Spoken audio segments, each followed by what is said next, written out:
जिनकी वाणी में खिरती है मानो जैसे अमृत धारा, जिनकी वाणी में खिरती है मानो जैसे अमृत धारा, उनके वचनों को सुनकर होगा अब कल्याण हमारा। उनके वचनों को सुनकर होगा अब कल्याण हमारा। जय दो तीर्थर शासनो, जयवंत हो तीर्थंकर शासन हम सभी के लिए कल्याणकारी हो। उनकी पावन पवित्र देशना हमारे जीवन के लिए समुज्ज्वल बनाए।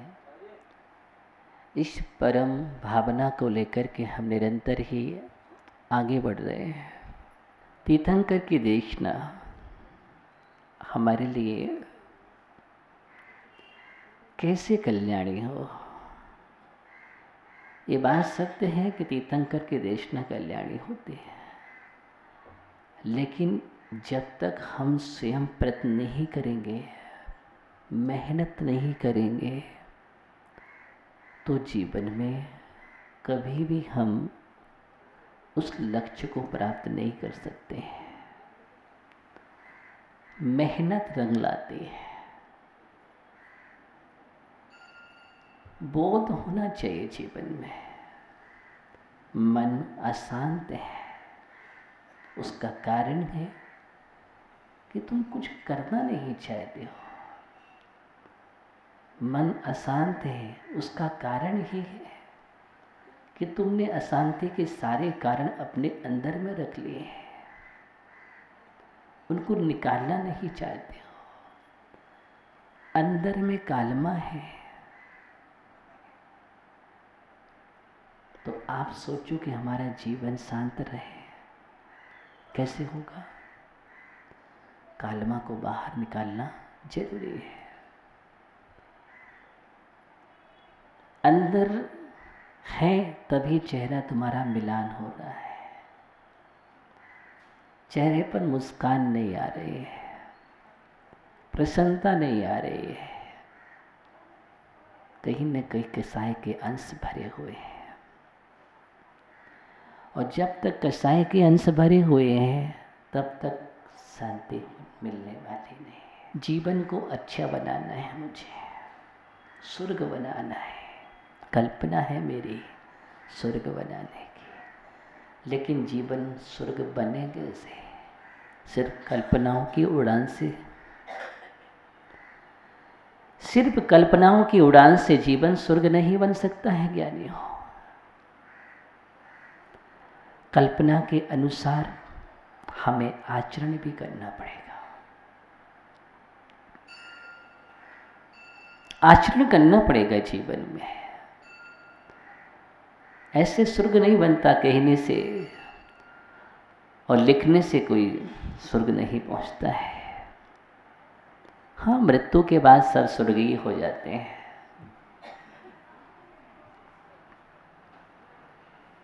मृत्यु के बाद अगर स्वर्गीय तुम्हें लिखना ही पसंद है तो वो तो सभी के साथ लिख जाता है। ऐसा कोई नहीं है जो कभी कोई नारकी लिखता हो या धनुषी लिखता हो। स्वर्गीय भैया कहाँ गए? सब स्वर्ग गए। मरने के बाद भी हमारी संस्कृति के हम सबको सम्मान देते हैं। क्या देते हैं? सबको सम्मान देते हैं, लेकिन उस कोरे सम्मान से तुम्हारा जीवन स्वर्गीय नहीं हो गया।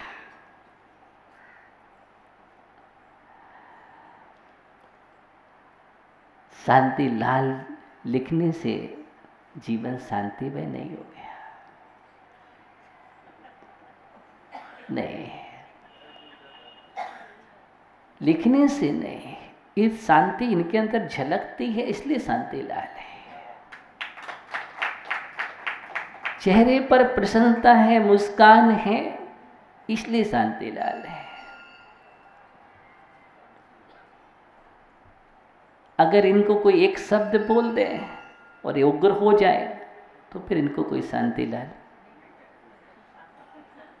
नहीं कहेगा। ध्यान रखना, शांति हमारे जीवन में कैसे आती है? दुर्गुणों से तो नहीं आती है। सद्गुण का वास होगा तो शांति की आभा ऊपर आएगी, झलकेगी। सद्गुणों का वास होना चाहिए। इस बात पर मुझे ध्यान देने की आवश्यकता है। जीवन हमारा अच्छा कैसे बने? हम कभी अपने से प्रश्न नहीं करते हैं। बड़ा आश्चर्य होता है, कभी भी हमने अपने से प्रश्न नहीं किया। हम दूसरों से तो पूछते हैं हाउ आर यू, पूछते हैं ना आप, कैसे हैं आप? तत्काल बोलते हैं सुशील भाई आई एम फाइन।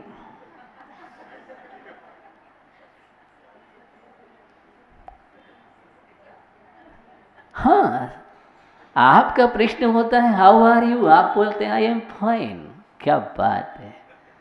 अब वो सुरेंद्र भैया फाइन लगा देता है, वो फाइन नहीं कर रहा हूं मैं, लेकिन आप तत्काल फाइन बोलते हैं। मैं बहुत ठीक हूं, अच्छा हूं। लेकिन कभी अपनी आत्मा के अंदर एक प्रश्न किया है, अपनी अंतरंग में एक प्रश्न किया है? अपने तुम स्वयं से पूछो, एक प्रश्न करो हाउ आर यू। अब एक पड़ोसी से पूछा है आपने, हर किसी से पूछा, और तो अंदर से आवाज आ जाए, सुबोध ज्ञानी, अंदर से आवाज आ जाए। कहाँ से? अंदर से आवाज आने लग जाए, आई एम फाइन, रिलैक्स, एकदम पीस माइंड। हाँ, फिर समझ लेना कि अब हमारा जीवन बहुत अच्छा है। अंदर से आवाज नहीं आ पाती है। अंदर से आवाज कहाँ है? क्यों? कहाँ प्रश्न करते हो तुम? कभी तो नहीं करते हो, अपने से प्रश्न नहीं करते हो। ये सूत्र हमें अपने जीवन में लागू करना है। शांति जीवन में कैसे हो? शांति की स्थापना तभी होगी जब अशांति के कारण हमारे अंदर से निकल जाएंगे। अशांति के कारण बने रहेंगे तो जीवन में कभी भी शांति मिलने वाली नहीं है। जहर है तो अमृत का पान कैसा? जहर है तो अमृत का पान कैसा? तुम तो जहर पी रहे हो, बात अमृत की कर रहे हो। जहर का पान चल रहा है। अशांति के 4 कारण और शांति में बाधक 4 कारण। पहला, सबसे ज्यादा अगर कोई शत्रु है, शांति को भंग करने वाला अगर कोई कारण है तो उसका नाम है गुस्सा। क्या है? गुस्सा। दूसरा कारण चिंता। तीसरा कारण भय। चौथा कारण लालसा। ये 4 कारण हमारी शांति को भंग करते हैं। ये 4 दुश्मन है।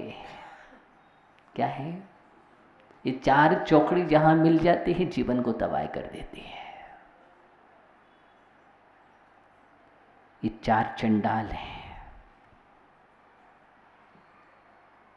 शांति को नष्ट करने वाले 4 चंडाल जिसके अंदर विद्यमान है, उसका जीवन कभी स्वर्ग नहीं बन सकता है। तुम परमेष्टि बनने की बात करते हो, इंसान भी नहीं बन सकते हो तुम। पहला जहर तो तुम्हारे रग रग में भरा हुआ है, रोम रोम में समाया हुआ है। तुम जहरीले हो सर्प से भी ज्यादा, अजगर से कम हो सकते हो, लेकिन उससे ज्यादा तुम जहरीले हो। अगर वो काट ले तो एक भाव खराब होता है, और तुम काट लो तो कितने भाव चले जाते हैं। गुस्सा ध्यान रखना, जितना भी जीवन में तहस नहस होता है उसका कारण अगर कोई है तो गुस्सा है पहला दुश्मन। कौन सा? पहला दुश्मन, जीवन को बर्बाद करने वाला, तोड़ने वाला, संबंध को विच्छेद करने वाला अगर कोई कारण है तो उसका नाम गुस्सा है। पल भर की गुस्सा,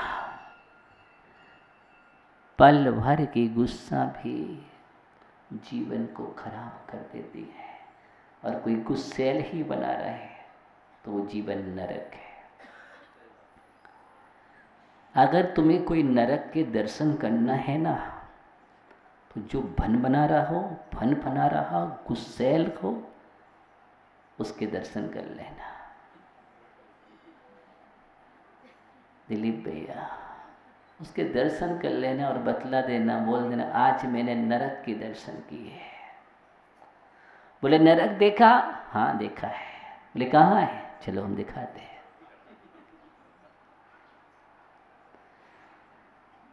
हम नरक दिखाते हैं तुम्हारे लिए, जो पल पल में गुस्सैल है, उग्र हो रहा है, रोम रोम से टपक रहा है, वो नरक है। जहां पर पल पल में समता टपक रही उसका नाम स्वर्ग है।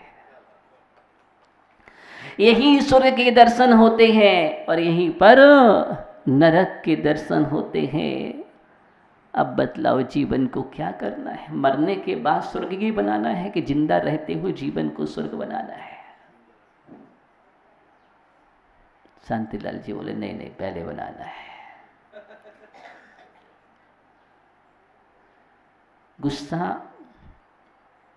अच्छा नहीं है, बहुत खतरनाक है।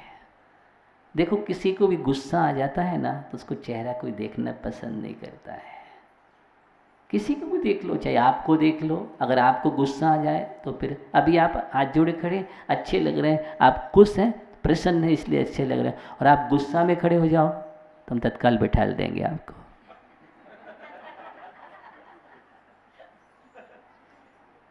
क्यों पसंद नहीं करेंगे भैया? कोई पसंद नहीं करता, किसी को भी पसंद नहीं करता है, चाहे आप हो, चाहे त्यागी हो, चाहे वृत्ति हो। हम ही गुस्सा हो करके बैठ जाए तो नहीं नहीं बैठेंगे नहीं। बतला रहा हूं, आप पसंद नहीं करेंगे। दीदी को गुस्सा आ जाए,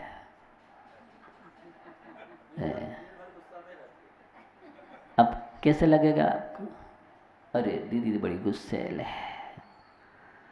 और संतोष को संतोष ना रहे, नाम संतोष, आग उगलते हो हर समय, तो आप उसको पसंद करेंगे? धरती का एक भी प्राणी पसंद नहीं करेगा। इंसान तो बहुत दूर है, त्रियंश भी पसंद नहीं करेगा। कौन? एक त्रियंश भी आपके पास बैठना पसंद नहीं करेगा, रहना पसंद नहीं करेगा। त्रियंश भी चाहता है, वो भी देखता है कौन खिला हुआ है, मालूम है? वहां जाकर के बैठ जाता है, उसकी आभा में बैठ जाता है, और जहां पर गुस्सा होती है वहां पर से भाग जाता है। त्रियंश को भी इतना, फिर तो हम मनुष्य हैं।